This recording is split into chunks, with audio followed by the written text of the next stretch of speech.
Morning, good day. Suraj again to talk to you this time regarding something else. It's not simply election. I am here to talk to some imaginary things, some imaginary subjects which I just recalled that I experienced in my life. Our country has been undergoing an election this year, 2019, which you all know. And we are going to elect some leaders in a repetition every time in 5 years we do. And we feel democratic, very important people that we elect our representatives and elect prime minister. This is what we think. But is it really fact of life, or it is really, you can say, an imaginary situation, a hypothetical binding that I feel I have done my job, I have voted, and I am happy that I have voted, done my job in 5 years, and I am a democratic person. I feel so, and you all feel so. But is it a fact of life? Is it really what I'm thinking and you're thinking about? No, I don't think so. We got independence in 1947 and we feel proud of that. Yes, it was independent. We got independence. Before that, we were slaves to Moghals. That is also true. We could not do anything and we continued to remain there. We always feel proud that our country was very rich in culture, in money, in development, in everything. We only talk. Yes, we talk, and I used to talk also. We got slavery from British, and we feel pride of that as well. Once I was in 1986, I was in Doha and in charge of something, some project. One Englishman who was engineer there to supervise our job. We used to talk commonly because we were friends and qualified people. We used to talk about politics sometimes, though it was no need, but we just he used to say that we are English people, we are this and that, and we are very much loyal to our queen. I asked him one question: why you are loyal to your queen? No, no, we have to be loyal to our queen because she is our head and she leads us, she feeds us. I asked one question: how could she feed you? Tell me that. You know about our political status? I asked him. He said, what's that? I asked him, can you remove your queen from power, from seat? Oh, how it is possible? It's not possible at all. She is forever until she lives. But I told him, then we are superior to you. So how? So I belong to India. It's my country. I am a voter like you are a voter in your country. They are also voter. They are also democratic. But can you remove your queen? You don't have any authority. He says, no, I have to be loyal to my queen or king, whosoever is there in seat. I tell him, okay, you are loyal to king or queen, but I am not loyal to my president because president is having same power as queen in your country or king in your country. See, King George was there when we got independence. King George fifth title was that. But I told him that we can remove our president, and our president is not permanent there. He is not permanently seated. What does it mean? I told him our president has got only 2 attempts to be in office, and after that, he is removed automatically by virtue of this act, is statutory provision. And I, as a voter, I like my president. I didn't know much about Constitution of India at that time. I just thought that I am person through whatever politicians and MPs we elect our president and we remove him. So we are much superior to you in your politics. You are not that superior being you ruled us for so many years, but you could not win that. He said, no, that's not true. Yes, it's true. We can remove our prime minister, we can remove our president. And what can you do? This is, you are still a slave. He could not understand, and I could not explain more than that. But I just kept my head high that we are superior to you, Mr. British engineer. Well, I'm just referring it to you for information that what I used to think, and like me, there are lakhs of people who used to think that way. Question arises, why I'm talking all this? I'm not talking in particular to this election, but the general standards we have got in politics in our country. I am a person of this country, citizen of this country, like you are citizen of this country. But what we are doing now, what for this election is, and what for the other elections have been conducted, what's the meaning of this election? Question is that, is it really required? Our constitution says 5 things. First of all, it is that we are sovereign. Do we understand the meaning of sovereign? I explained before, but is that really applicable meaning? Then there is a provision that we are republic. Do we know what republic is? There's another question. That comes down to, you can say, democratic. If you think democracy is just cast your vote and it is over, then it is fool's paradise. It's not democracy. It's foolishness. And then fourth is secular and socialist. Well, secular has different meaning. I have to say something else on that. And then socialist. Are we socialist? Do we know what socialist is? Or we just talk socialist? Status of our country today is that out of 100% public, there are few percent, is say 3, 4, 5% people hardly, they are having 70% wealth of this country. Means 2, 3% people, big houses, industrial houses, business houses, they have accumulated more than 75% wealth of this country in their hands, and remaining wealth of even say 10-20% is in hands of 95% people. If this is socialism, well, I cannot define socialism in that case, because socialism means everything belongs to society, and society means nation, and nations means this country. If our wealth belongs to all, that is called socialism. It can be said on a parallel example to communism. Communism is almost socialism, but we hate communism because we don't understand communism. I'm not supporting communism. I'm not advocating anything. But what I'm telling is, wealth belongs to all. This is natural principle. If we total population belong to this country, we have a right on wealth. We cannot allow this right to few percentages of these people. By hook or by crook, they accumulate this wealth in name of business, in name of doing industrial work, in name of exploitation of natural sources and resources. That is what is going on. Nehru was first prime minister who could understand this problem. Really, they may criticize Nehru or they may criticize anything. Gandhi and Nehru, they understood what our economy should have been. Gandhi was clearly of mind that this wealth belongs to poor people of this society and it must go to them. We should not depend upon on foreign goods. This was his principle, which Jawaharlal Nehru also followed, other communist people also followed, all followed them except few one who left this country. Intention was that our wealth, whatever wealth we have, must be shared by poor people. Of course, rich people would share it by money, by whatever way they win. There was no education. People were not allowed to go to schools and colleges. There were no good houses. There were no good roads, no electricity. Nothing, no facilities were there. Because our rulers, English, did not allow that. They got facilities for themselves. They built their own cities to live, like Krat Place in Delhi, like Daryaganj in Delhi, and like many other small cities in other states. They wanted to enjoy full facility. You can go to see past black and white photos of those people, British people, how their youth, 16 years old, 17 years old, 18 years old, 20 years old, used to enjoy just like rulers of this country. Well, I'm not criticizing that. I'm not appreciating that as well. This was their right at that time because we were ruled by them and they were rulers there. They used to do that. Of course, they did not come as rulers in this country.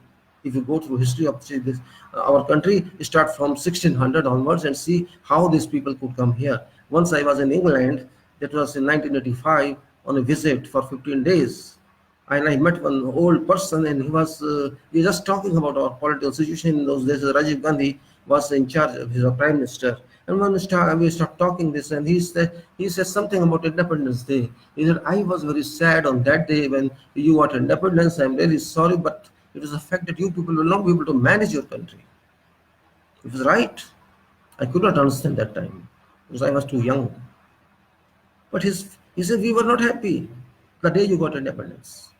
What he meant was what I'm finding today. We cannot handle our country because we are not intelligent people. We are intelligent in studies, we are intelligent in education, we are intelligent in the management of society, we are intelligent in marriages and child production, and we are intelligent in cheating and claiming, we are intelligent in corruption, and we are intelligent everywhere. We are intelligent before people in politics. We are intelligent in winning seats. We are intelligent in winning elections. This is what we have. We are not intelligent in making this country better for living. We are not intelligent to improve our social standards. We are not intelligent in having good competition with other nations. Well, that is also another. My purpose is to think on, to contemplate on where we are going to. Are we going to that location, that destination which was designed by virtue of this freedom of our country that we got from British? What British did? British did a very simple thing. Congress was a real leader of freedom that time. Congress means not Indian National Congress, which is today. I'm not talking of that. I'm nothing to do with Congress. I have nothing to do with BJP or Congress or any political party because I don't belong to them. These are just political parties, political companies registered in the Companies Act, and they are working for the rule business, I can say, for governance business. I cannot call it service because they are not doing any service. They are not delivering any service. Neither Congress or BJP nor some party or whatever parties are there. They are all earning money, earning politics, are winning seats, and they are enjoying their life at cost of public grievances. Public grievances. That's what they are doing. But my purpose is to understand what our nation is, what our election is, what our democracy is. What they did, British. We say that we got it. Of course, Congress delivered to us independence. There is no doubt in that. But Congress was not exclusive there. Congress started late. There were previous people there on an individual basis. They worked for us. Let us summarize all that. They all belong to Congress. Because after all, this was country people. Whole country was Congress. All people, 30 crores people in those time. And if we go to Pakistan and Bangladesh people also, it will be a little more. Those 25 to 35 crore people belong to Congress officially or unofficially. Gandhi used to stay in South Africa at that time, and he too was not understanding. He too did not understand what problems were until he was thrown out of train because he was traveling by first class as attorney of certain company to represent in some case because he was a barrister. But he got ticket through post. That was first class ticket. And when ticket checker came to ask him from where he got it and how could he get this, he said, I got it through post. And he asked me to leave this boggy, go out and go third class. He didn't accept that. The Gandhi said, no, I will not go. And he was thrown out of train. That moment, our father of nation, Mahatma Gandhi, could understand what status our citizens in Bharat enjoyed or lost. Before that, he too was well suited and booted with using suits and coat and at that time only you can understand. Similarly, we are also in same line. We cannot understand unless we are beaten. This is our nature. Nature of our societies. Until we are beaten very well, we cannot understand. We cannot understand really. English people accepted that we should be freed. Whatever reason could be there. That engineer to whom I talked in Doha, he told me, because you did not want to be governed continuously, and the day we reached your country, you wanted us to govern you. This was a statement given to me by that British engineer. He was young, he was not very old. This means there was a philosophical thinking in the school of UK that because those countries we ruled, so-called colonies, they required our governance. Means it was kind of a service. UK was a service provider to us to govern us.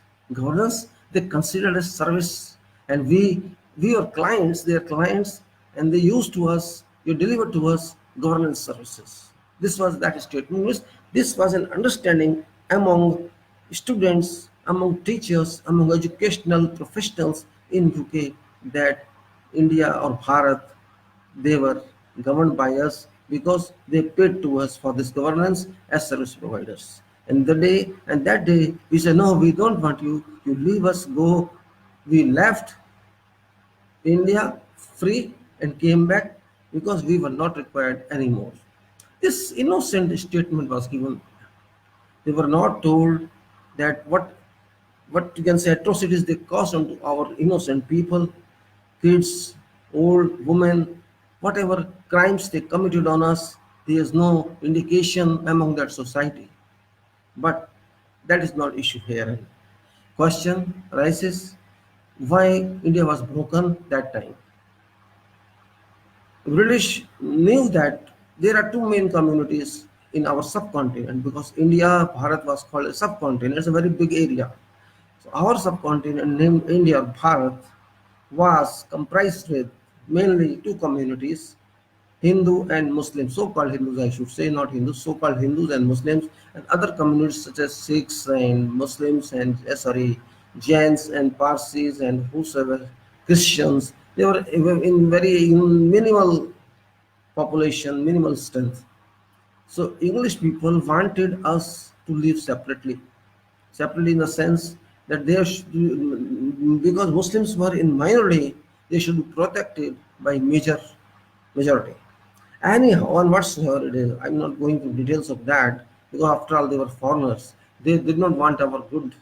They wanted that because they were angry because they had to live under force of Congress led by Gandhi, Nehru, Subhash, or whosoever were one time or other involved with Congress. These people were forced to live without fighting, without attacks, without war, and they were not happy because they never wanted to leave this country. They had to go under force of non-violence movement, under force of whatever movement was there at that time created by Congress and our public. They wanted to create friction among our society and they did it successfully. And result was that an act was passed by British Parliament in 1947 that this subcontinent will be divided into two portions, two parts. One part will be named India and other part will be named Pakistan. An appointed date was discussed and agreed that was 15th August 1947, which is Independent Freedom Day commencement for both countries, India and Pakistan. This was a mandate given by British Parliament and accepted by our nation, our subcontinental nation, which was later on divided into two nations, India and Pakistan. This is history behind that.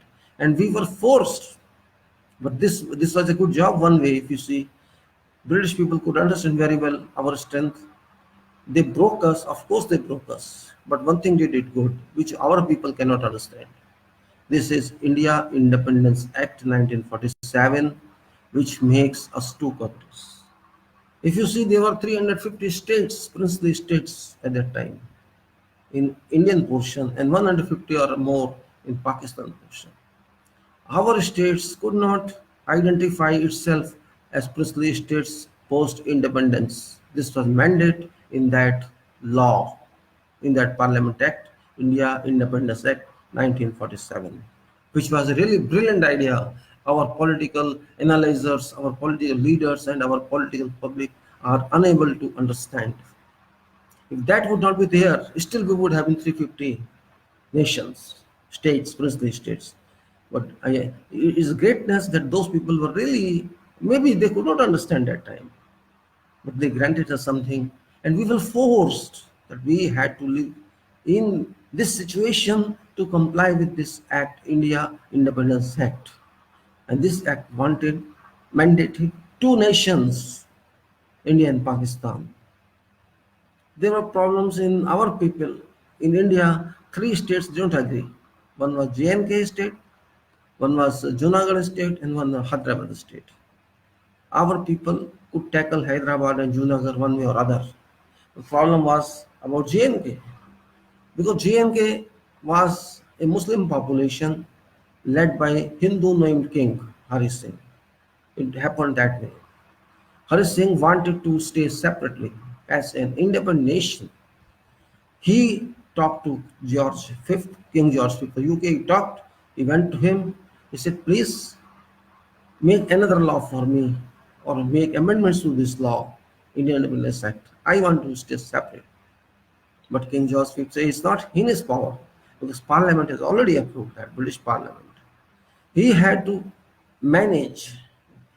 UK could not allow him a separate status. That was answered by King George V to Hari Singh, at that time king of J and K state. You can just say princely state that time. It was a nation, J and K, until the day king agreed to ascend to our India. Until that day, He did not agree.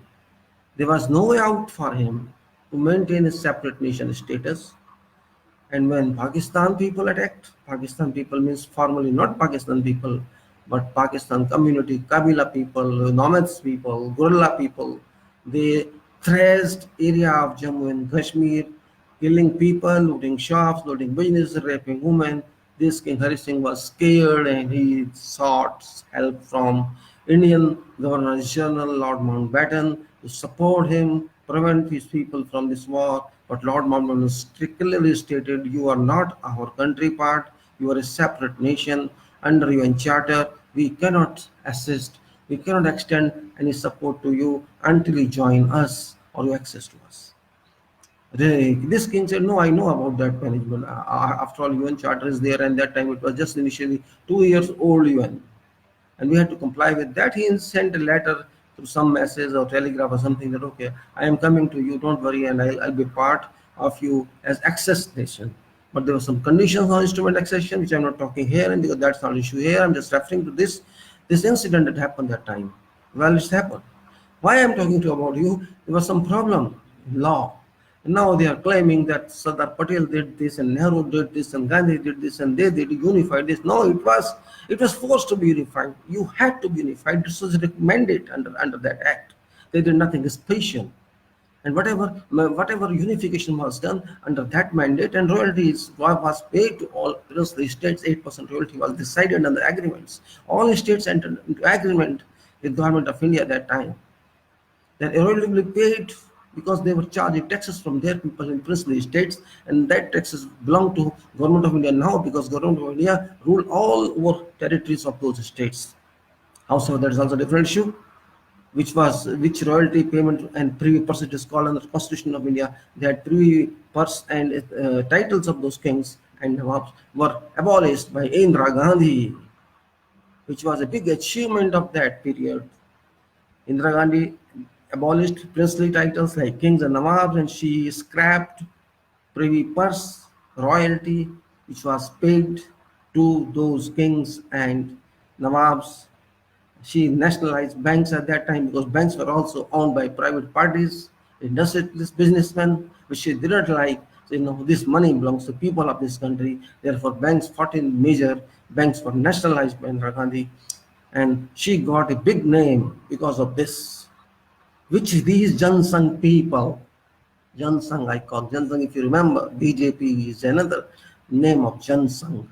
These people did not feel happy when Indira Gandhi took a step of bank nationalization and abolishing kings and nawabs title and abolishing and removing their privy purse. These people were not happy because these people belong to those communities of kings and priestly. These people come from that. They used to act cauldrons and patilas and chamchas of the people. They spoke in favor of those people. They did not speak in favor of our people, our public, general public. So this is that party. I don't say something wrong for this, but they did it. They were punished after that also. They were removed. They didn't have a seat after that. Very few seats they received. But that's not the question, because these people, what is Jansang? Just for example, I'm talking now. Let us say what Jansang was and what BJP is. You young people don't know about that. But you should know because you are citizens of this country, you're educated people. In 1947, our country was partitioned, India and Pakistan. That's fact. But these people, refugee from Sindh, refugee from Punjab, portion Pakistan. Millions of people migrated that time from Pakistan, and millions of Muslims migrated from our India to that portion. This happened, it's a fact. Nobody invited anyone. Neither Pakistan invited our people, nor we invited those, but there were migrations. These people there had been living for centuries or millenniums or not. These people had been staying there. Similarly, those Muslims who migrated from our part, India to Pakistan in those days, had also been living here for millenniums and centuries. But they opted out themselves. These people from here migrated to Pakistan. Okay, fine. And those people staying there, so-called Hindus and Punjabis, they migrate to our, they themselves, nobody invited them. There was no formal invitation, please come here and go there. No. They did on their own. Now this party, Jan Sangh, though it was inaugurated by some Bengali, but members were from this migrated community in those days. Too late, they constituted Jan Sangh. And this Bharatiya Jansan never belonged to poor. It never a poor people. It belonged to Lalas and Baniyas and Punjabis and all these people who are now rich. This party never had poor people with them. It is not a criticism, it is a fact of life that I observed. I'm just referring to that. And the same party now is called BJP. While Indian National Congress at that time of Jawaharlal Nehru and Subhash and Gandhi was not a political party, that was a political society. There was a struggling society that had a mandate, that had thinking, that had a school of thought to deliver to themselves this free Bharat. And this is now political party. This is not that party. That party is succession is same, heredity is same, but it's not a struggling party now. It's not a party to achieve freedom. So both these parties, Jan Sangh previous name and BJP now name, and same Indian National Congress led by Sonia or Rahul or whosoever is there, both are same. They are political people. Their business is political. They are commercial in politics. They want to keep seats, but it is up to us. So I come back to point again because this is a diversion of discussion. My point was, do we understand where we are? We have now Mughals have gone, English have gone, and our freedom strugglers have gone. In our country now, we are having very few people who are from era of freedom struggle. They have gone. We are having very few people who are from time of freedom. I used to hear all this from my fathers and from friends of my father, old people when I was young. I could not understand that time what they were talking of, though they were not that highly profiled, educated people, but politics they could understand. Sorry, they used to talk about politics, and we got to understand them. But we were not fully aware of what they were talking. And it was from 1971 onwards, I started to think about what they were talking, and I got interested in that because their talks were really based on real issues, real information, though there were no very good newspapers, no television channels, no televisions, no communication, nothing. Even then, they used to talk in corners, at this corner and that corner, and talk about old men talking each other. Somebody is talking on behalf of Jan Sangh, somebody saying Congress is good, somebody is Jan Sangh good, somebody saying Communist is good. But they were talking factual connections, which are good. However, now I'm saying back. Yes, I was saying, our question is, why should we worry about these politicians? And why should we worry about politics? Why should we worry about parliament and assemblies? And why we should not worry about nation? Yes, we have been given a constitution. We have done it ourselves. Of course, Dr. Ambedkar and many Congress people, public, they devised this document which is named Constitution of Bharat, Constitution of India, Bharat ka Samvidhan, and we used to be governed until 1947 under Government of India Act 1935, and before that Government of India Act 1919. If you open, I just told in last talks also about Government of India Act 1935, you will find it on similar pattern as government, this act, this Constitution of India, which I call Charter of this nation. I name it a charter because it is real charter. Charter means a document issued by any government or sovereign country which explains, which mandates rights and privileges on its people or its subjects. That's called charter.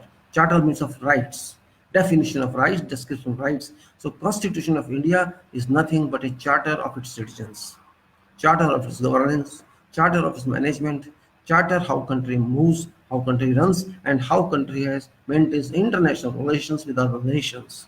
That is called Constitution of India and Bharat. And we sometimes very proudly say, oh, we have this longest constitution of Bharat, India in world, which no other country has, or even which England doesn't have.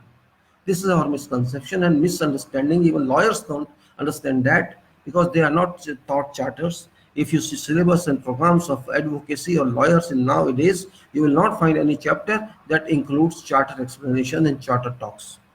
But if you go to England and see, or if you read their background, there is a constitution in itself, and that is called charter. If you see Magna Charta, if you have heard, Magna Charta. If you did not hear, you can search it online. You can find that Magna Charta is a permanent document, that is Constitution of England.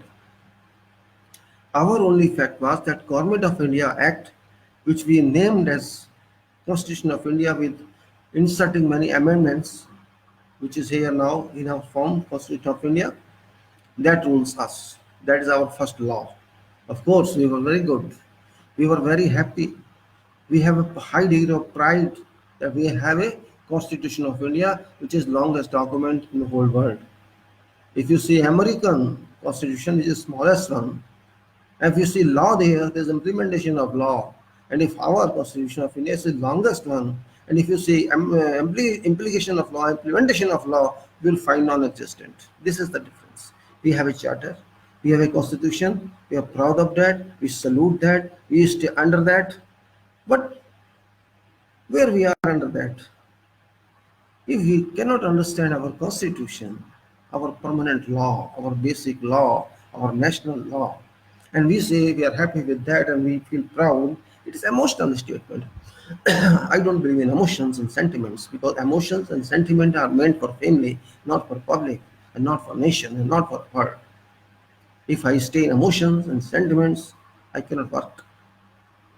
Work needs mind service, and services by mind. I don't care if something happens negative, I have to think to make it positive. That's what mind says. If I don't use mind and something happens negative, I start, oh, I am very sad, I am condoling, and start weeping. Shall it lead to some conclusion? Or I have to think on, concentrate on, and see what is the solution to that problem? That is, I need a solution. Our constitution is, of course, a document. Sorry, and this document has empowered whom? That is the question. First, let us understand what document is. This document is a charter for everybody. What public should be, what citizen should be, what new baby should be, what old person should be, what executive should be, what legislative should be, what judiciary should be, and what entire nation should be. That is called charter, constitution, institution plus institution plus institution plus institution, etc. is equal to constitution. Our constitution says this is a law made by its public. This is a law made by for its public. This is a law to govern its public. This is a law to lead its public. This is a law to live its public in a pleasant way, in a happy way, in a developed way. This is a law that mandates respect for every religion, every faith. It doesn't speak against any faith, any religion. It's a law that helps every economical section of society. It doesn't say that rich is higher and poor is lower. No, it doesn't say that. All are equal. All have to be granted equal opportunities in economy, in power, in offices, in forces, everywhere, wherever Bharat works in, national level as well as at international level. This is a law which has weight and weight and weight in it. But we have reduced weight from every chapter of this constitution. This law says we are a sovereign nation, sovereign society. Sovereign is a very good word. Nowadays, every country says, oh, cannot speak about our sovereignty, you cannot talk against our sovereignty. Every country is sovereign, so we are sovereign. It's so simple. Yes, we are sovereign. Sovereign means we are self-ruling, powerful nation. We have to decide ourselves, our destiny, our future, our present, and what do we want until it doesn't affect any other country. Pakistan also says that it is sovereign. Even the smallest country, Israel, says it is sovereign. Palestine, which is not even a country now, it says I am sovereign. Everybody is sovereign. It's a great word. It's a common word. It's a specific word. So we are sovereign. Prabhu Santa Sampan in Hindi we call it Prabhu Santa. We are Prabhu of our government, we are God of our seat of power. This is what its real meaning is. What political meaning is, what judicial meaning is, I don't care about that. Because I am master of my own destiny. I am judge of my own destiny, and I am worker of my own destiny. I am a politician, I am a judge, and I am a legislator of my own, my home, myself. This means that sovereign. I am sovereign. I am self-ruler. Nobody has to decide about me. That is sovereignty means. Then come to democracy. But there are three more.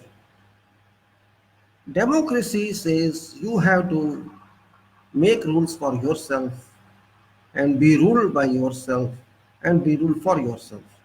Basically, elect for yourself your own government, your own representative, your own leaders. This is what democracy means. It is so simple meaning. They call in definition government elected for people by people. These all definitions from which can vary by one explanation to another explanation. I'm not concentrating on that. Now come on to another one, secular. Or before that, I should say republic, because secular comes later on. It's nothing to do with politics. Democracy is also internal matter, but republic is something else which is linked to external one. Does republic mean? We are using two words, re and public. Re indicates, and again, and public means we all know masses of any nation, masses of our country, Bharat, which is actually Bharat, in addition to geographical area. It was We were ruled by whom? We were ruled by British, and before we were ruled by Mughals. Mughal era is no use to talk of. We were slaves to British. We were subjects to British. Actually, we were slaves. We are not even leaders. British ruled us for how many years? I don't care. But they were deciding leaders, deciding masters of ours. Whatever they used to decide politically, socially, educationally, economically, judicially, and whatever way in life, we used to comply with that. If they used to decide you cannot eat, we did not eat. If they decide don't sleep, we don't sleep. If they decided you sleep on beach, we had to sleep on beach. You stay separate, we stayed separate. You don't go to school, we did not go to school. This is what I mean to say is we were completely blind mind, blind eyes, blind nose, because we had no solution to keep ourselves liberated that time. And we followed them. That of British master. They were our leaders. King at that time was our like president, and we were forced to do per their mandate. We were not a country because we were a British colony. We were not India of our own as today. It was British India. That is a difference. But after we got freedom, in those days, we were called free country, India, of course, Pakistan. We were free from whom? We were freed from clutches of British. When we got out, we adopted Constituent Assembly to design Constitution of India, which took many years, and then 1950 year awarded us implementation of Constitution of India, Bharat, under which we are ruled now. This constitution is called Republic because this was made by public, it was made for public, it was made by our people, it was designed for our people, and it is meant for our people. So that king has been removed from our design chart diagram, and who has been replaced there? There has been replaced President of India as public real representative, or we call first citizen or head of this state, Bharat in UN language. We call head of a state, not head of nation, though it is nation and state both. In a statutory term, it is state or nation both. President of India is representative of all population of India. And we, all population of India, all citizens of India, collectively replace king. That is what republic is. When it was a kingdom, that time in British era, and 1947 to 1950 transited it to governance by people for people, government by people for people, legislature by people for people, judiciary by people for people. This transition gave us a right to rule ourselves on our future, present, and that is why we call ourselves republic. Means king has been replaced by ourselves and that's public. This is a great achievement, of course. Saudi is kingdom, there are emirates, there are so many countries still kingly. For example, UK is still ruled by king. America is not ruled by king, but America has a restriction of being a Christian president. Similarly, there are so many other countries which are still, for example, Jordan is kingdom. So many countries are there which are still having roots over kingdom. We are a country, no king here. We don't have king because we all are kings. I am 1 over 130 crores part of king. You're also 1 over 130 crore parts of king. Do you understand that? If you cannot understand, there's no other way to explain this to you. You are educated person, or even if you are not educated person, you have little mind to understand this. A fraction of king you are, and I am also a fraction of king with mathematical values 1 divided by 130 crores. So I have pride, a degree of pride in me that I am part of king of my country. But is that enough? Is that adequate to be happy? I don't think so. Maybe you think so. It is simply thought. It is simply contemplation to believe. If we just like we go to temple or mosque to pray to God, it's just like that status only, nothing to do in terms of material or in terms of achievements. So this is what is about republic. And democratic, you know very well what democracy is. I'll explain to you little after explaining secular. What is secular? We always fight Hindu or Muslim, why we are secular, why not Hindu state? Because we are foolish people. What is Hindu? First of all, I don't recognize the term Hindu itself. If you see, there is no record of any Hindu religion anywhere in this world. You discover, you search, and you tell me, where is official record of Hindu? If you go to your Vedism, if you go to your Tridev, if you go to Shiva, Vishnu, Brahma, if you go to all Devis, if you go to Ramayana, Mahabharata, Satya Yuga time, and before that, if you find anywhere, somewhere, a term known by name Hindu, please advise me. Because I have been searching for decades, I could not find. I have talked to many sadhus, many researchers, they could not answer me. They simply said, oh, it is from time memorial, it's called Hinduism. I could not find that. Though, of course, in this talk, this is not a subject of discussion, but based on my personal research, concentration, and personal strength on this, I could not find any term Hindu, and that's why I tell many people they feel bad. They feel you're talking nonsense, you're talking against this community, because they are ignorant about this. There is no Hindu religion, there is no Hindu in this world itself. Yes, there is dharma. If you listen to this what Krishna and Ram, what they used to say, or whom we consider our gods, a single 4 line, if you remember, yada yada hi dharmasya, if you remember that, yada yada hi dharmasya glanir bhavati bharat, this is the first line. In that end is Bharat. Yada yada hi dharmasya glanir bhavati bharat. There is no India, no Hindustan, nothing. He calls it or not. Yada yada dharmasya glanir bhavati bharat. After this abhyutham dharmasya, etc. There. I'm not going to that one. So that is something else. Nothing to do with Bharat.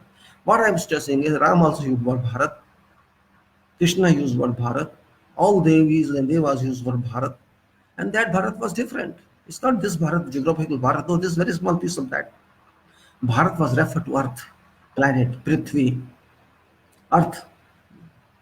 Earth which revealed to Earth Shastra, economy. Prithvi is this planet, Prithvi Mata. We call it Prithvi Mata or no?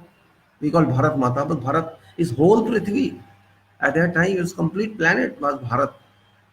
It's not simply saying this is Bharat. This is a very small portion I think our Bharat was looted by these people, and they renamed this small portion only Bharat. Well, that's another subject. I'm just explaining to you so that you think your mind high, that you're not from a small country, you're from whole world. If you go to America, if you go to Mexico, if you go to Italy, if you go somewhere, you will find certain remains of Kali's name.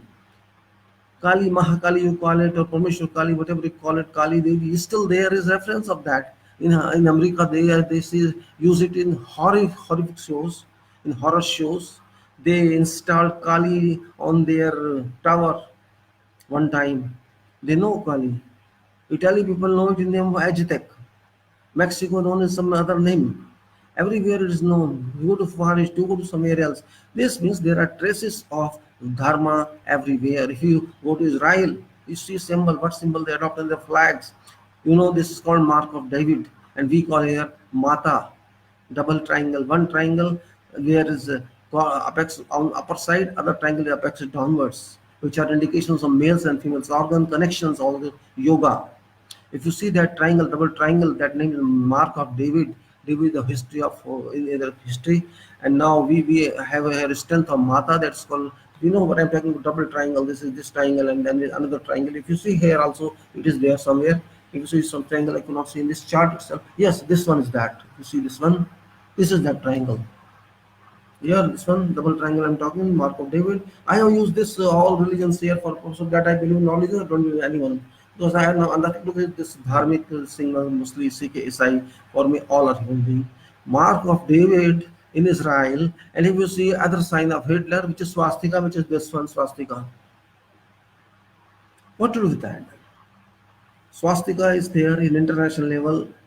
David, Mark David, and this triangle is there, and there are cross for Christians. If you keep a box, cube box, and open this, you'll get cross. Simple. Leave that aside because it's not that chapter now I'm discussing. My question is, then why we fight about secularism? They are just fighting for nothing. Oh, we are Hindu country and all Muslims should not be there, and that is a Muslim country. This is nonsense, child, stupidity. Duffers people, they talk like this. This is not Hindu state. First of all, it can never be Hindu state because there is no Hindu religion. It's already a state named Bharat, and Bharat is a word from Dharma, and Dharma is a secular symbol. Dharma is a secular religion. Dharma you can call it a religion. Dharma is secular because it respects humanity. It respects soul. When soul is respected, everything is respected. Soul is in every body. It may be whatever religion. Body can be considered Hindu Muslim, soul cannot be considered Hindu Muslim because soul never dies, body dies. I believe in soul. If soul is not there, there can be no body, there can be no human, there can be no animal. Soul is highest degree. Soul is omnipresent, omnipermanent, omni everywhere. We believe in soul, Atma. Atma marta nahi hai, never dies. Krishna says, everybody says, and it is a fact of life. So those who believe in soul believe in humanity. Those who don't believe in soul don't believe in humanity. Those who believe in body only, they are not intellectual people, they are not intelligent. So my question is, what is secularism then? It's not defined in Constitution of India, there's no need of at all. It should have been defined, it had been better otherwise. But because it is not defined, doesn't mean there's no definition.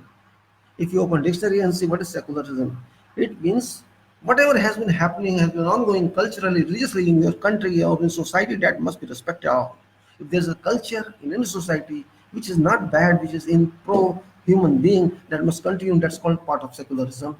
If there have been so many religions in our country for centuries, they must continue until they clash with each other. If there are some customs, some rituals, some management of society, that must continue in a good way. So, for example, tribal managements, Adivasi management, other management, social management, Holi, Diwali, Dashera, and you can say other festivals of Sikhs and Isais and Muslims. This is all part of culture. These have been devised by human being for human beings. So this must be respected because they have been moving. They have been working on for centuries.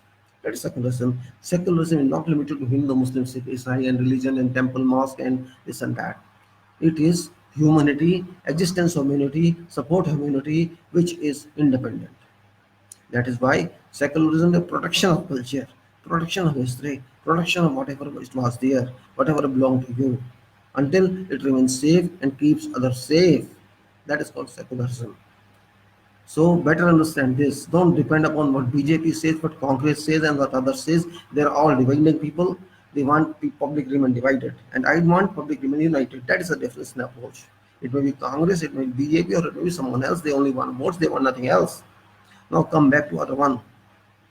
That is socialist. I told you, socialist means society. Everything belongs to society, but nothing is belonging here. Poor are poor and rich are rich. Ambanis are top, Birlas are top, Dalmias are top. While I am as a worker, I clean streets, I sweep streets. But where there's a big gap. Where is social unity? Where is harmonious state among societies existing? Nothing is existing. This is all kalpana, hypothetism, imagination. Oh, I am this. I am equal to you. We are not equal to them. They have looted us directly or indirectly.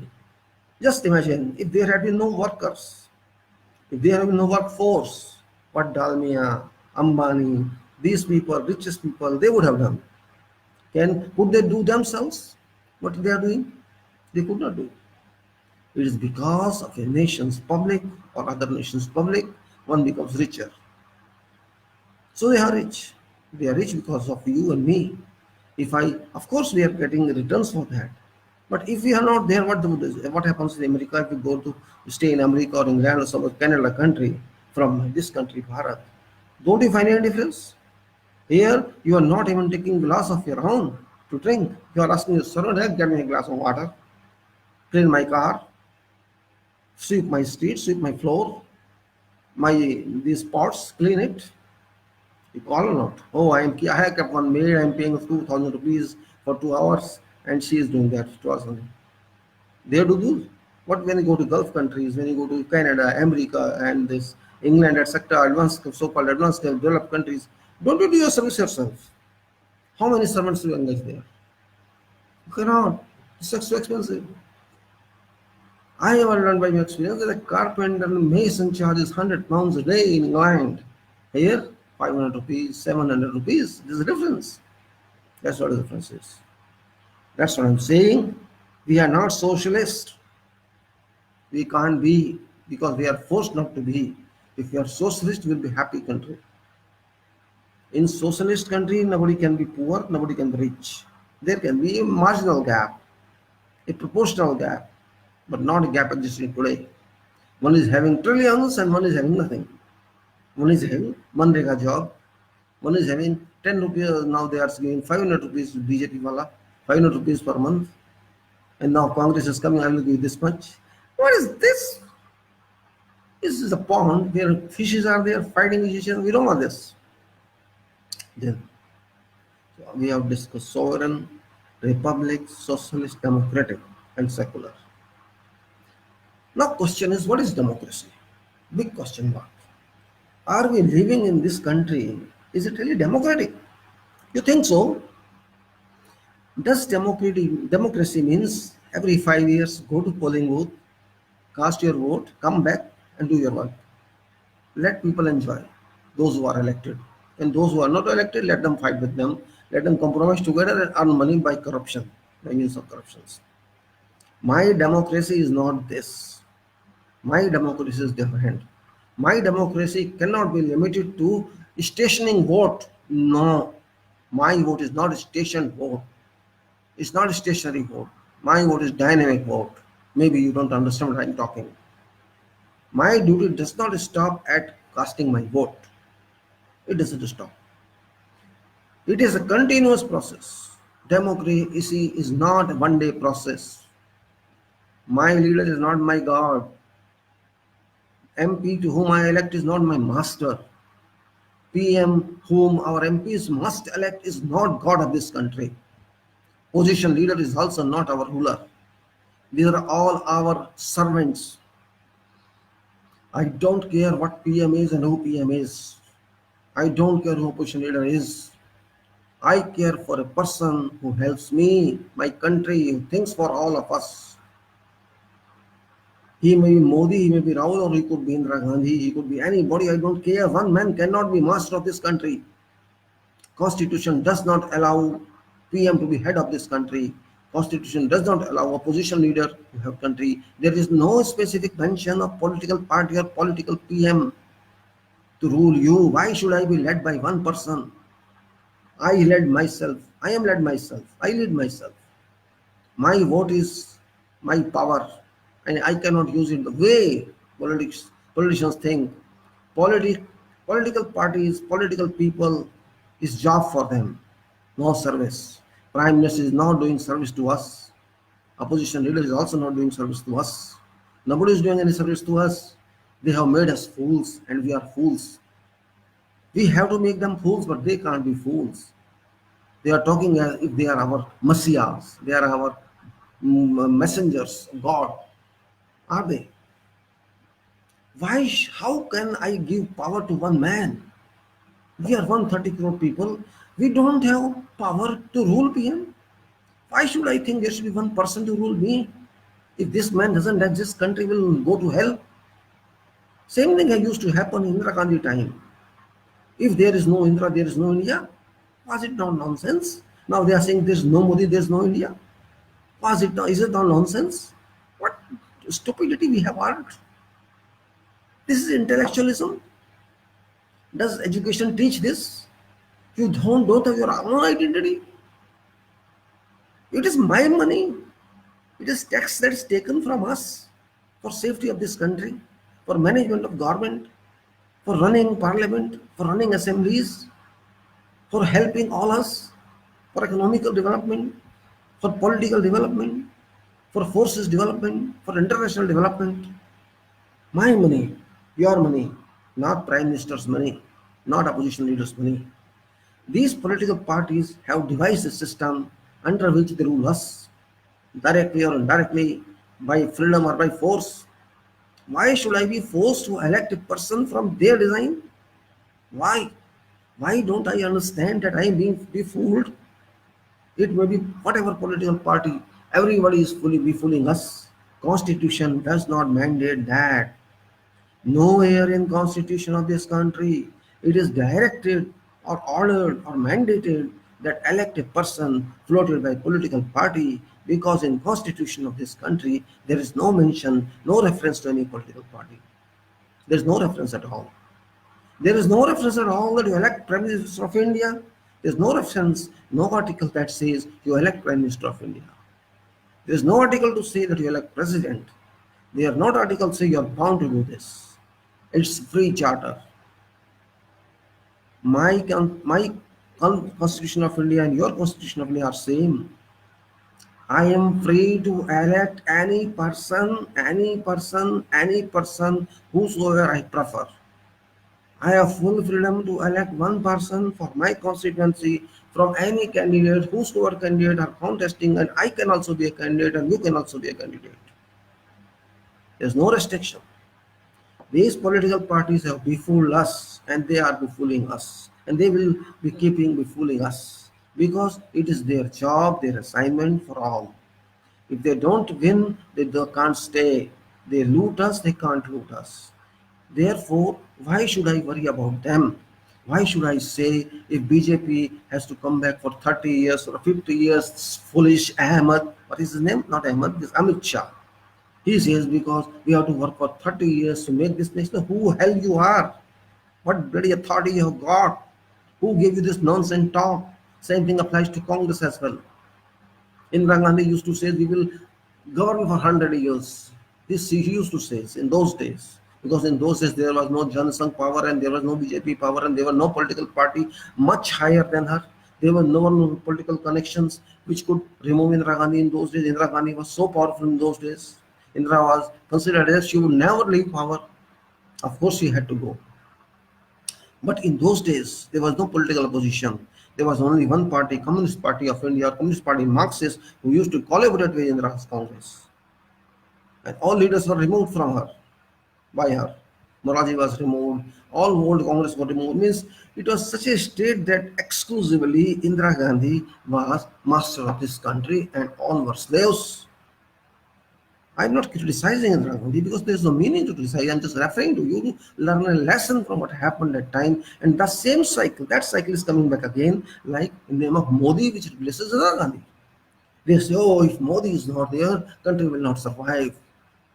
No Modi means no nothing. These bloody Who made them political leaders? These BJP people, they are illiterate, illeducated, duffers. They don't know what to talk and when to talk. They talk as if they are fools. And same thing applies to Congress. Of course, they are people of Congress, but they are very intelligent, very brilliant, but they are talking nonsense. There is no party in our country now which can say you elect any person, you elect whosoever you know, you elect either Congress or you elect BJP, you elect Communist, or you elect Mayawati, or you elect this and that. Are we born slaves? As a citizen of this country, am I slave? When shall I understand that I am a citizen of this country and a voter of this country and a leader of this country as an individual? After my death? After your death? When shall we understand? We got freedom from British, but we did not get freedom from our minds, our slavery status minds. We did not get freedom from Congress, we did not get freedom from Janasangh, BJP, Communist and others. These political parties want us to stay as it is because they will be out of jobs if voter stand on his own. You talk to anyone, any person, any voter, educated voter, uneducated voter, illiterate voter, literate voter, master voter, doctor voter, political leader, anyone, officer, gazetted officer, other officers, nobody is talking of this. No one. No one talks of what vote is. Oh, Modi or Rahul, who else? There's no alternative. Educated people say there's no alternative. What is alternative? What is alternative? Tell me. When Jawaharlal died, there was no alternative, but someone came in. When Shastri died, there was no alternative, someone came in. Whereas Mahatma Gandhi, he died, someone came in. It happens. If you go to train, no seat remains vacant once some person gets it. If tomorrow our Prime Minister dies or President dies, someone will not take her. What talk we are making? Stupid. The person who talks is stupid. And I'm also stupid if I accept that. It is seat. It doesn't belong to anybody. It is country. It doesn't belong to anybody individually. I can also become Prime Minister and you too can become Prime Minister. What's there? Prime Minister is not a specific position, not a specific class, not a specific quality, not a specific power, not a specific characteristics, and there is no specific qualification. Not even a school qualification is required for Prime Minister. This is law. Anybody can be. You can be, I can be. But status has been maintained as such as if there is no Modi or there is no Rahul. I mean, they are not talking of Rahul, but Modi is particularly in this election 2019. Modi did nothing, he also knows. But atmosphere, environment has been created in such a negative way.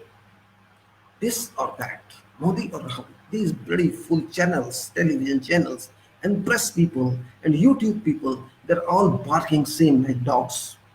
All I consider them dogs. Nobody is teaching public what is their right. Nobody is teaching voter what is their right. Nobody is teaching anybody else what is their right. Students are misled. College students must know. They are educated people, they are youth. They must have burning blood, but they are not, they are cold blood. Oh, it's our youth is sleeping. Our seniors are sleeping. Our officers are sleeping. Election Commission is sleeping. Who are awake? Awake on the political parties. BJP is awake.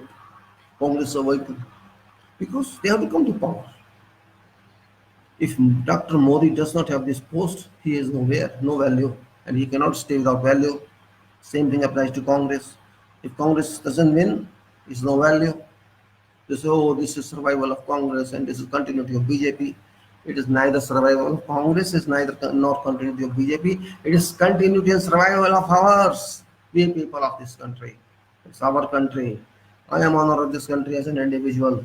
I have to think, though elections time is even short, even then, question is of future. I know that my talks have got no meaning to you because you think I am talking as if I am happy to talk. No, it's not that. I am just trying to disseminate information which I have or I came to know. I want you should know. That's the requirement. If you want to keep, if you want to keep yourself in darkness, keep in darkness. I don't mind. I'm not losing anything, but I'm losing power that I should have. If I want to elect one independent candidate, I cannot elect because my one vote will not help it. But we have to think. Thinking is thinking. Thinking is responsibility. Thinking is power. Concentration is thinking. If you think, you'll find answer. Why should I confine myself to election of BJP or election of Congress? Why am I bound? These are political parties, not my relations. They are not survivors in India. They are not servants to public. They are servants to their own. Congress and BJP no difference. Similarly, others no difference. They want to lead. They want to have seats. That's it. Nobody is telling anything about future. Public is not doing anything. There are problems, hundreds and thousands problems. Nobody is giving any solution. Party and governance is not talking of anything except Hindu, Muslim, this and that, Pakistan. Congress is also not telling anything except Rahul, Rahul and Rahul. This is manifesto there. We will give you this salary free. We will give you this minimum salary free of cost. Why do you want to give free something to people?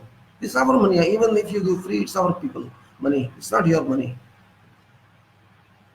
Our country is passing in a phase which is very dangerous.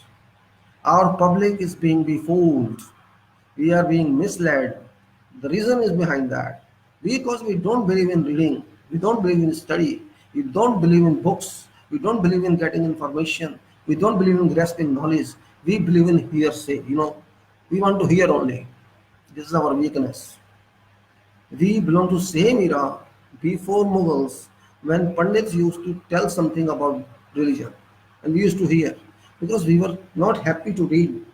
Books were not available. Whatever this bloody Pandit used to say, this is about religion and this is about humanity and this is society, we used to go, okay, fine. Then we touch foot of Pandit. This is our culture. Even if we don't know whatever coming to our ears is right or wrong, we believe. Same thing happening now. A pool of fake news. Every day, hundreds of fake news appearing, inflowed from international sources and national sources, party sources. Every day, there are hundreds and hundreds on Facebook, on other Instagrams, on many channels, even in newspapers, on televisions. Fake news environment existing now. You cannot trust news is right or wrong, source is right or wrong. Go on accepting. Oh, Narendra Modi said this, and Rahul said this, and that person said this, and this person. We believe in this pool. We don't use our dome here. Why? Why don't we understand that this is our country? It is our management. My right to live, my right to vote, my right to elect government, my right to elect MP. We don't understand this because youth is limited to jobs. All youth in this country who are well educated, they have only one target to get job. That's it. If no job, no country. In previous eras, there was a principle. Oh, I am an educated person. I am engineering graduate, medical graduate, economy graduate, chartered accountant, or whatever it is. My target is US or England or Canada. This was middle class thought, middle class spoke. Oh, because these countries have good economy. I will settle in USA. My relations are all there. Or I have got a scholarship in that university. I will study post-graduation or PhD. I'll go there. I'll go to Canada. No, I'll go to some other country. We leave our country to stay that country. What's the reason? Because we don't love our country. For money, we need. Oh, I have got 3 times salary, 4 times salary in US, I'll go there. This was past era. It's still there. Now it is luck of American people that president's throwing away all immigrants. Go out. I don't need you. Same thing happening in Gulf. Of course, Gulf there was no permanent residency, permanent citizenship, but Gulf needed us. Now they don't need us too. So we have enough people here. We want to use our people for our jobs, for our development.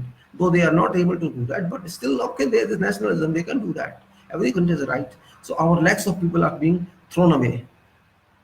I also worked in Gulf for 20 years, and I came on my own, but there's no way now to stay there until there's a mandate. There is a, you can say, under force you have to work there. Well, it's another thing. My question is, why don't we understand about ourselves? Why? What problem is there? Can our youth not think? Girls and boys, 20 years, 25 years age, well educated, BA, MA, economics, politics, sciences, engineering, medical, are their minds not developed? Can't they read Constitution of India? If not thoroughly, at least some part of that. Can't they understand difference between politics and economics? Can't they understand between politics and society? They cannot understand. Shame. If you can't understand, if you cannot have your access to this information, who shall have? I can't expect a farmer to go to read Constitution of India. There are so many mediums available. Television, though, don't depend upon televisions now. There was television before, but it's useless. Even YouTubes are now fictitious, giving fictitious information. All are going to people. क्या माहौल है भाई? What माहौल है भाई? Who authorized you to ask this question? What माहौल है भाई? What is माहौल? First of all, you are asking किसका माहौल है? मोदी का माहौल है, राहुल का माहौल है, या मायावती का माहौल है, या गठबंधन का माहौल है, या ठगबंधन का माहौल है? These are questions, and they are all youth. For sake of your salary or for sake of your freelancing money, you are talking this nonsense to public. You are telling them you think only on this basis that whom you want to elect. You are not teaching them. You are not educating them. But you should do this. You are doing work against your nation. Forget politics. You are misleading public, innocent public, even senior citizens you are misleading. They are senior citizens, but they are not senior in their mind. They are not senior in their study. They are not senior in their understanding. They are talking same language. I have to think about my country, not about Prime Minister. I have to think about my future, not about future of Prime Minister. I have to think about my constituency, not about my Prime Minister who should be, or opposition leader who should be. I have nothing to do with them because they are my servants. They have to help me. They have not to rule me. My rule of this Constitution of Bharat. Bharat ka Samvidhan has to rule upon me. The judiciary works under it. Executive works under it. Legislature works under it. President works under this. We remain under this. And this is our India's document, our India's first law, our India's head, this Constitution of Bharat, which is our document, our right, our place, our charter. How can we condemn our charter by these stupid people who are calling whose mahol is? They are not talking about facts. They are hiding facts. Our people are innocent. They don't want to accept facts. I talked to many people about this issue in recent past, about how you vote. Oh, there are two parties, Modi or this, Modi or BJP, or really educated people, highly educated people. One MBA, engineer plus MBA, he met me recently and I asked him same thing. He said, these people elect, we elect MPs and these people elect PM. But I asked him, already PM is elected. People have pre-elected him. If Modi is there and Rahul is there, where's that procedure? No meaning. Now, have you gone through the constitution of this country?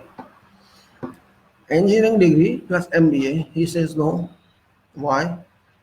It's not our syllabus. If something is not yours, you will not see that. Is religion in your syllabus? Why you know about religion? No answer.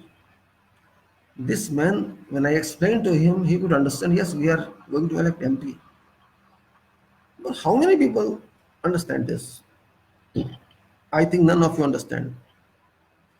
That day, when we understand this, that this election is meant to elect member of parliament, Lok Sabha Sansad, whole public think that way, this will be a real freedom, real democracy. Election of PM is not a democracy, it's a dictatorship. Election of PM is not going to help this country. Election of PM does not exist for Constitution of India. This means if we say I will elect Modi or Rahul, I am looking at face of Modi or Rahul and I'm going to vote someone with whom I don't know. This means is that They say, you look at this face Modi, or you look at face Sonia or Rahul or Manmohan Singh or whosoever it is, and same thing happens to all parties, and you vote. That's it. It is none of your concern. Person who is standing election, who is contesting election, none of your business. Your business is see my face, I am Modi, I am Rahul, I am Mayawati, and whatever is there. And vote. That's it. Don't look at the list in polling station because my name doesn't exist there. You will not find it. Just see my symbol and vote. Symbol of Kamal and symbol of heart and symbol of cycle and symbol of whatever is there. Means I have been restrained as a voter. I am not allowed to think. I am not allowed to understand. No, this is your job. Get up in the morning, that day, take bath, take food, immediately go, stand in queue, take your number and put on Kamal or on hand, push button, cycle, etc. and come back. You are in service of democracy. This is definition of service of democracy currently happening in this country, our India, Bharat. Our constitution has abused our people and these people have abused our constitution. My right has been snatched. I have been misled. People can't analyze because 130 crore people are not expected to analyze, but these political leaders are criminals who mislead public. They know if they elect MP, from all MP, elect group of, they will go out. There will be no BJP run, there will be no Congress win. Because these candidates floated by these parties all paid. They pay money for ticket, they spend money in elections. How can they help us? And this money which they pay go to pockets of home pockets of these leaders, irrespective of any party. They get donations, they abuse that money. You see this Bharatiya Janata Party, they got biggest donations and they have offices. Hundreds of crores of offices they have all over India. How many offices they have? Why we do need so second-star hotels? Why don't they sit in tent and in Shamiana and work? What for they need these offices? What's the function? Parliament is there for working. Assemblies are there for working. That's public money. Why they want donations for that? Same thing happens to Congress. Same thing happens to Haryana. Yes, we are being made foolish and we are happy to be foolish. Oh, I am Modi supporter. I am Rahul supporter. Why you are supporting Modi and why supporting Rahul? Tell me first the function. Why do you want to support Modi? Is there any explanation? Oh, you will say he has done something nobody could do in 70 years. He has taken name of India's world. Was there no name of India, this country on world map?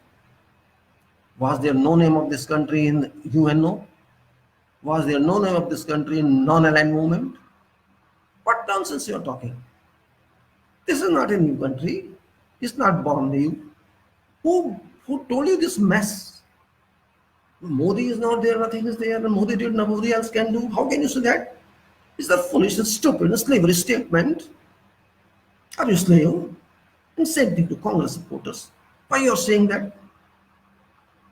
These are political parties. They are friends of none. You are paid something and you are talking that.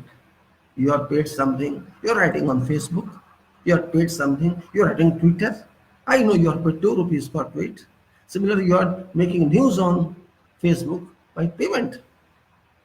Is this service you are doing to my country and your country? You are selling your country to hands of politicians. You are no different than British. This party, BJP, I'm not blaming it now, but this is a party which is the son, daughter of RSS, and this same RSS, which was against freedom, which was a part with British. So how can I trust such people? They could never work for this country's freedom, and they are talking as they are certifying authority for patriotism, and applies to Congress also. This Congress, Freedom Congress, is different. Freedom Congress was pool of country masses, not Congress political party. Congress political party is a shop.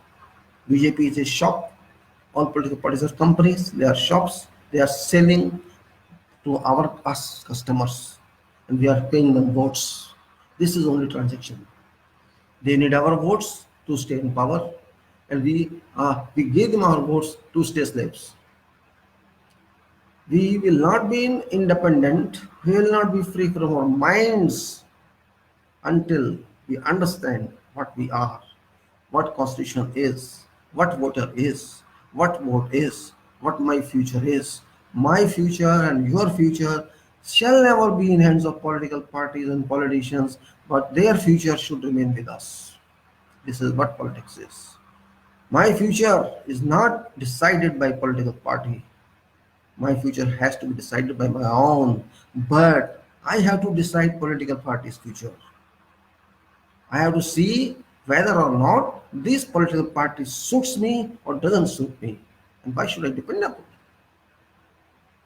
Clearly, Constitution mentions you have to elect member of parliament. That's it. Nothing more, nothing less. It doesn't say political party MP or non-political party MP. Free. Constitution is free. You can elect every person who is eligible for this position as MP, Sansad of your constituency. Why should I care for political party? My stress to you is open your mind. It's not for me, I'm telling. It's for nation. It's for you and your future. Political parties are doing business. They are doing commerce. Their industrial product is what they want. They are selling talks. They are selling speeches. They are selling rallies. They are selling waves.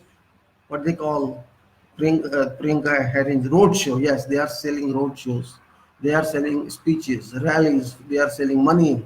They are selling this and that, and they are buying. Our minds are locked. Bilkul, completely locked. We cannot think. If we cannot think of nation, we will again become a slave of these political parties. These political parties are not less than British, not less than Mughals. Every political party wants to rule country. They want their own might. But you have to keep your minds open, your eyes open, your life open. If you want this country move, this country develop. This country can never develop because of these politicians. This country got independence because of public.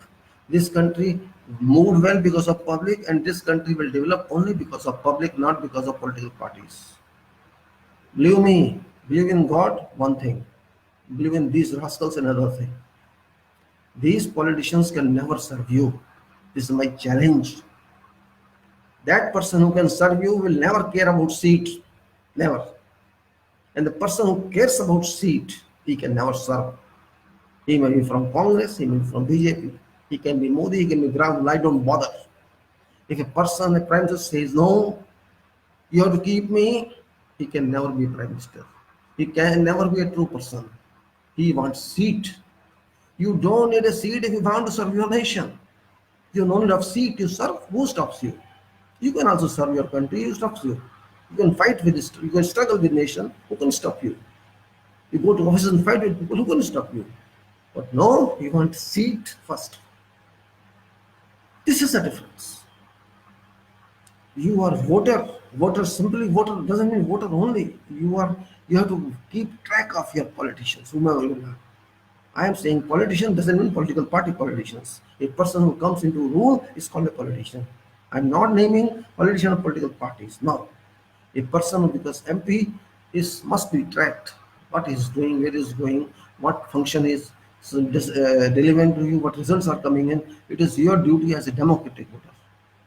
Simply closing yourself for 5 years like we do in university, we come out after passing a degree and close books and keep in shelf or throw them. No. As a voter, you have a complete right to superintend your assistant, your agent, your MP, and see what he's doing. Is he being sold to prime minister position?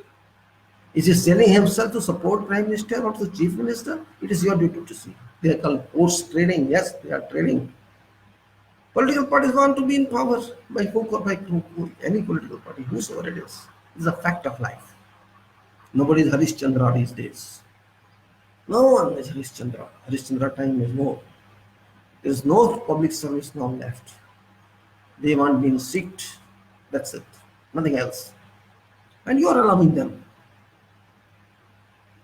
Unpleasantly you are allowing them. Pleasantly you are allowing them. Why are you proud? Oh, I am Congress supporter, I am BJP supporter. Why do you support them? Did you ask any question yourself? What made you support Congress or BJP or someone else? Why do you want to support them? Why? If you're so powerful, if you're so, well, you stand yourself in an election, you contest and come to power. Who stops you? This is useless thought. Many people used to say to me, "Oh, you belong to Congress, we are talking against BJP. You're talking against Modi." And in 2008, when I used to write about against Congress, I was calling you a BJP man. There was a site known as hinduti.com and many other sites, greenindia.com. I was in Abu Dhabi that time. I used to write against Dr. Ahmed Singh, Sonia, Rahul, and all that on those blogs and circulated them to my people. I have written this on this site. Oh, they used to call me, "Are you not afraid of these people? You're writing against Gandhi family and this and that. You are a BJP people." The Kerala people used to call me, "Oh, you BJP people." I was really blew me. If I write against Congress, I am BJP people.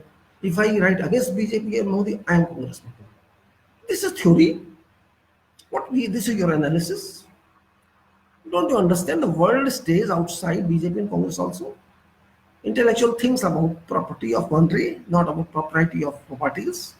Why should I worry about Congress and BJP? My question is that. If I am a member of BJP, okay, that is different. I'm neither a member of BJP and neither nor member of Congress. Why should I be? I am a citizen of this country. I have a right to join any political party or not to join any political party. I have a right even to constitute my own political party. I have the right to stand as a contestant in elections. This is my basic rights. Now, why you? If somebody used to call me, "You are anti and pro and pro." This I don't understand mind of people, engineer level people. Oh, you are talking against Modi and you are talking against BJP. You must be chamcha of Rahul. You must be chamcha of Sonia, chamcha of this and that. These words. You have come down from your level. You are such a person talking against Modi who has done this and this and this. They give you a list, long list, having 50 programs that he has done this. If he has done this, why does he not speak to public that I have done this? Go through manifesto. I have gone through complete manifesto of BJP. He has done nothing except bakwas. He is talking which he has not done. He is not talking what he was supposed to do. And same thing Congress is doing. We will do this and we will do that. Congress has not given any detailed out chart, elaboration, what it could do. Just a program they have given, like BJP used to do, 52 pages, they have given 55 pages program. We will do this and we will do free money in this and we will do this and that. We don't want any free money. This is not your father's property or your Khandan property. You are also a political party. You are not more than this. You are not a contributor to freedom struggle. Your forefathers did. And BJP did nothing in freedom struggle. They are talking about they are patriot or not patriot. These both parties are same polluted animals. That is the reason I'm talking to you. That this is your country, not these people's country alone. We have to change political system. Political system is still there. We have made it bad. These political parties have come as robbers, as animals on us to stop our thinking power, to stop our mental working by considering that you have to vote out only for political party. That is a defect. That's a defect we have. Elect independent candidates. Who stops you? Why do you confine yourself to a candidate either belonging to political party or whatsoever? Why should I worry about candidate floated by BJP and candidate floated by Congress or someone else? Who made you think like that? Come out of that pollution. That is a pollution, political pollution. Forget air pollution. These people have caused political pollution in our masses. People cannot think otherwise. Modi or this. Oh, Modi has not done this, I will not vote. Rahul has not done this, I will vote. Is Constitution governed by BJP or Congress? No. But we are thinking that way. Our educated classes are ill-educated, bad educated, and our illiterate people are, of course, not educated. This is the problem. I am not thinking for my country, you are not thinking for country. I am thinking, not thinking for society, you are not thinking for society. What for we are thinking then? To make money, study, get a job, become a digital officer, become IAS, because this and that. That's our confinement. Why don't you understand only these positions are not future? If you keep in your mind that you want to be a PM and go become a PM, everybody has a right to think, then you can be a successful man. I'm not claiming that you will be PM, but you will have a determination to do something for nation. Not necessary to be PM. Whatever I'm talking to you is also a part of politics. I'm not a politician. I'm not in any election campaign. I'm not contesting any seat. I'm not supposed to do that. I will not do that. But I have been thinking of politics since 1971 when I was too young. I keep thinking and thinking and thinking and writing and contributing to people. But it's up to people whether they read my writing or they don't read, whether you listen to my talk or don't listen. It's your prerogative. It's your right. I cannot force you. I can only submit, and I am submitting to you. This is my mind, this is my statement, and this is my writing. It's up to you to support me or not to support me, to honor my words or not. It's up to you. I cannot force. But it's a politics. It's a part of politics.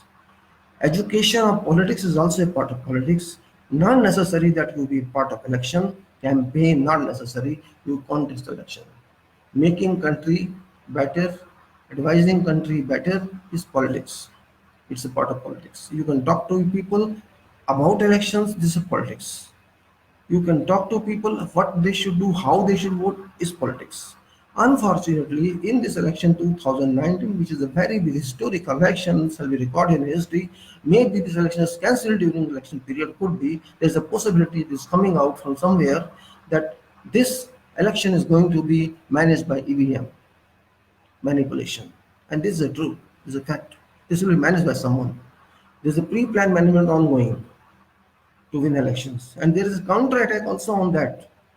So possibly some negative effect is coming on this election. And if that continues, that works, maybe this election is prorogued again. Because government is not interested, election commission is not interested in ballot papers. Every country is conducting elections using ballot papers because this electronic equipment, this can be manipulated. There is no electric equipment in the world which cannot be manipulated. Our EVM are manipulatable. Election commission accepts it or doesn't accept, that's another chapter. But our election machines are not true working. There can be design manipulation. So keep your ears open, keep your mind open, keep your eyes open. Don't be blind in politics. Politics is for you and this is democracy. You have to remain behind your leaders, whomever you elect. They have to lead you correctly because you are client. It is therefore, again I am saying, don't depend on political parties, don't depend on Modi or Rahul or Mayawati or whosoever else, depend upon yourself. Elect your own yourself. Don't depend upon political parties. There is no political party that can help you, that can help this nation. They are all robbers, they are all looters, they are all false speakers, they are all liars. They can mislead judges also, they can mislead parliament also, they can mislead anyone, and they mislead public in all respects. They do it. There's a record, it's evident. I don't want to be misled like you don't want to be misled. I want facts. I want to read facts and facts and facts. Truth prevails over false. This is principle. Satyameva Jayate. Yes, this is principle. So if you can understand this democracy in details, you are a democratic person only when you participate in democracy. And participation doesn't mean vote alone or be a leader alone. No, everybody is leader. Everybody is prime minister. Everybody is president. You think that way. I consider myself prime minister of my own. I have full power to comment or non-PM is doing because he has to do per constitution, per my requirement. He has no right to say, no, I will do this for you and not for you. No, that's not correct. That's wrong. 130 crore people must be equal, must be regarded in a similar way by Prime Minister. That is called Prime Minister. MP should respect each and every voter in constituency, irrespective of religion, irrespective of faith, irrespective of economical status, and irrespective of whatever else. If you people understand that democracy is not a stage of voting only, it's a continuous process. This power grants, this power allows you to follow leaders, to order leaders, to write to them, do this and do that. That is your follow-up. Don't depend upon them blindly, because for them it is business. You have to follow them. You have to hold their throats, hold their collars. It's not physically, spiritually, mentally.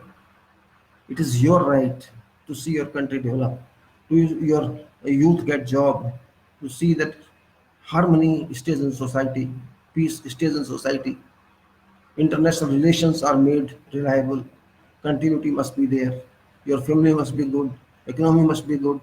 It's not simply saying elections and government elections and this and that. Governments are coming in, governments are going. Who bothers about that? There have been so many prime ministers and so many ministers and so many MPs in the past. We cannot depend upon 550 MPs in Lok Sabha and 240 50 MPs in Rajya Sabha and 5,000 MLAs. Country cannot depend upon these 6 7,000 people. Country depends upon 130 crore people. That you can understand.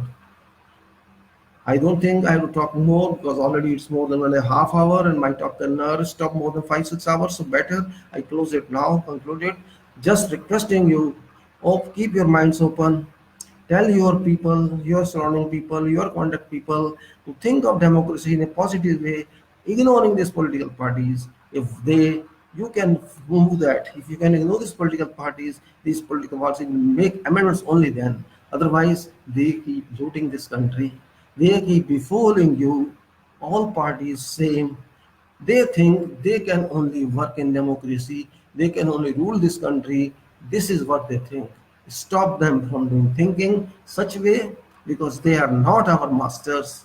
We don't want political parties. We want people who should be good. We don't care about who prime minister is. I don't need. I don't care who Modi is there or Rahul is there. I don't need them. I don't need at all. Modi is not permanent prime minister. He will not be permanent prime minister. Nobody thinks of this. And why I should not criticize also, because there's no meaning at all. Now time has gone. He is acting now. Who comes new, I don't know. And I'm not interested in Modi or Rahul. I am interested in MP only. My interest is in MP. If MP is reliable, automatically, by virtue of good MPs, PM will be elected in best manner. That's what my approach is. It's up to you what you think, nothing else. And I cannot speak in Hindi now because it's all too late. I would just close it and see that you follow me or not. I don't know. It's up to you. My contention I have submitted and hope you will like it. If you don't like it, even then, thank you very much for this. And Namaskar, Jai Bharat, Dhanyavad.